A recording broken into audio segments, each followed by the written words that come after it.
Have you ever been approached by a sleazy salesman? How do you know if you're being a sleazy salesman? We're going to talk about that in this week's video.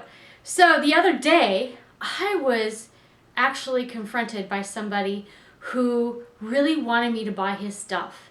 And to be honest with you, I didn't really entirely understand everything that he was offering and what he specialized in. In fact, we really didn't have much of a conversation except for the fact that he really wanted me to sign up for his courses and take his stuff. And come to find out that everything that he was trying to sell me, I actually did for a living. So he really didn't take time to know me, where I was in life, what were my pain points, and how he could actually be of help to me. And so many times when people are desperate to make money, they're desperate to create business, they will completely surpass the process of developing relationships and interacting with people and just try to push the stuff on everyone that they run into. And that really is not a successful way to build a business. When I started in network marketing, which is a business in of itself that is based on relationship, I didn't go around and just shove my product in everybody's faces. In fact, I really ran away from forcing my product on anybody. Instead, what I did was I just shared my product and I talked about my product and I had fun with my product and I used it in my life, and then other people began to ask me about it. And so there was a process of me developing relationships, or even the current relationships I had, allowing them to take time to learn about the offering that I had, the product that I had. And I think that in business, when you're trying to grow your business, it's so tempting to just want to go out there and put all the marketing you can go out do, all the signs, all the promotion, everything, and just think that that's going to automatically turn into some sort of sale. But the reality is that if you have not built a relationship with those people over time and invested over time, you're really not going to make a sale. How many of you would really buy something from somebody that you didn't trust, that you really didn't get to know over a period of time, that you really didn't understand that they had something that you really needed, and that they would actually deliver on that promise? So there's a process of gaining people's trust. There's a process of building those relationships over time and allowing people the time to make the decision. So it's not just about putting a nice marketing package together with a bunch of testimonials. Anyone can do that, right? But it is about that process of building relationships. So how do you do that? Well, there are a number of ways that you can build relationships, and a part of that is really creating value to other people.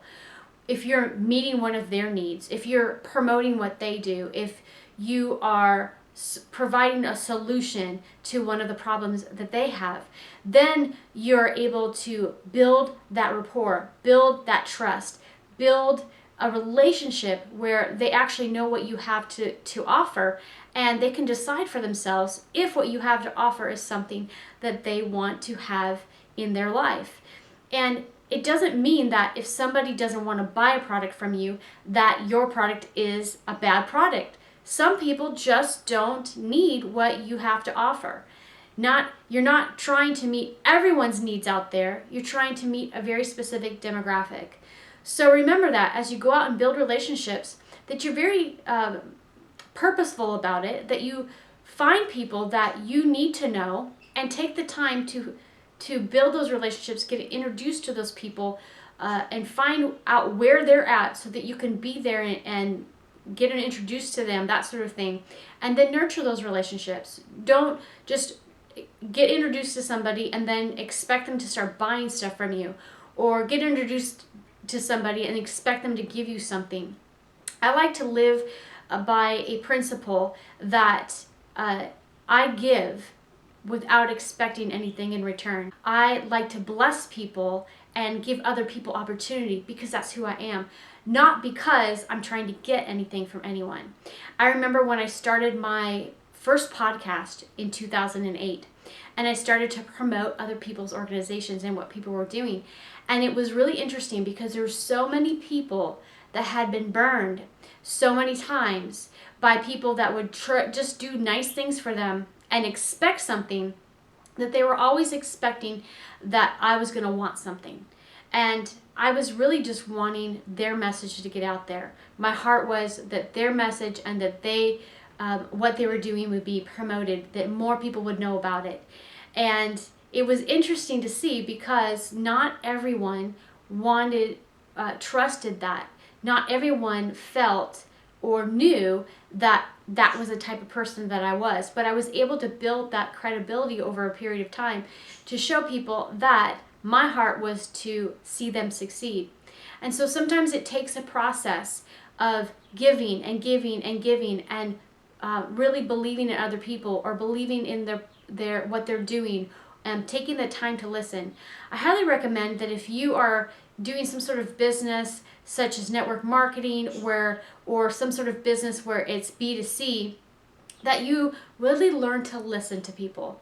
I learned an acronym called FORM, where you would first ask somebody about their family, then you would ask them about their occupation, then you would ask them about their recreation, and then the end is your message. But during each one of those points, you're actually listening to people. You're asking them about those areas of their life, and you're asking them to go deeper into those areas. And as you're asking these questions, you're listening to what their pain points are, what their problems are, and asking yourself, can my product or my solution answer their issue? Can I bring a solution to their problem? And when you go through that process, then in the end, when you've really invested and you've really listened to the needs of the individual, then you're able to meet that need.